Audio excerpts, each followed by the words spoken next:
Hey guys, it's Carissa here with this week's EDtalk on multiplications is for white people, chapters 1, 2, and 4. So the first thing that stood out to me in chapter 1 was the idea of racism breathers. And I just thought that was very interesting because in our culture, there's always a lot of racist jokes, slangs, stereotypes that go into that. And if we're not careful, those ideas and words could come out while we're teaching or in our environment of our classroom. And just thinking back to growing up in Ukraine, where it's a predominantly white culture, and remembering how kids and people would make comments, remarks, jokes about me being Chinese, even though I'm not Chinese, but I look Asian, so they just assume certain things about me, and just how that was unpleasant growing up, and remembering that and just thinking that when I become a teacher, I don't want that type of environment to be in my classroom. I want everyone to feel equal and know that it's a safe place and that everyone has the same potential and same possibility for learning. And that kind of led into the second chapter that really stood out to me. Just constantly making the environment one that can stimulate the student's interest to learn. And I really like this one part of a quote that the author actually took from someone from the overview of freedom schools that stated an academic curriculum which will sharpen the student's abilities to read, write, work mathematical problems, but will concentrate more on stimulating a student's interest in learning. So just reading about the freedom schools and how they put their curriculum and classrooms together was really similar to the type of idea that I would want in my classroom. Teaching math can be difficult sometimes because students can't fully relate to it or they think it's very difficult to accomplish.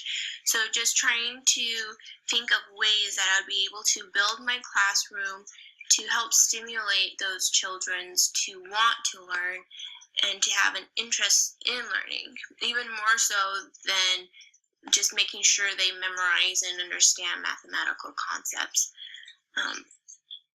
So another thing that was very interesting, I thought, was as a teacher, I want to make sure that I pay more attention to what's happening in my classroom than thinking about who might not be able to learn it.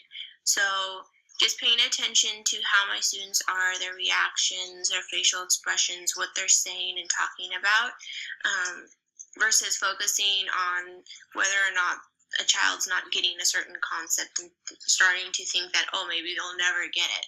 Just not having that negative attitude or thoughts even in my mind and also not in the classroom.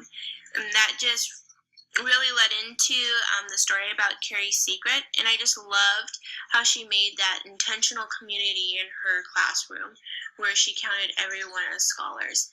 And that's really, I don't know, that really just hit home because whenever I work with children in the classroom and my observations while tutoring, like I consider all of my students mathematicians, whether or not they think of it that way.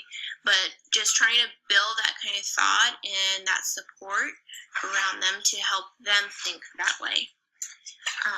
In the last chapter, I really like the idea of warm demanders, and I've always wanted to be a warm demander teacher.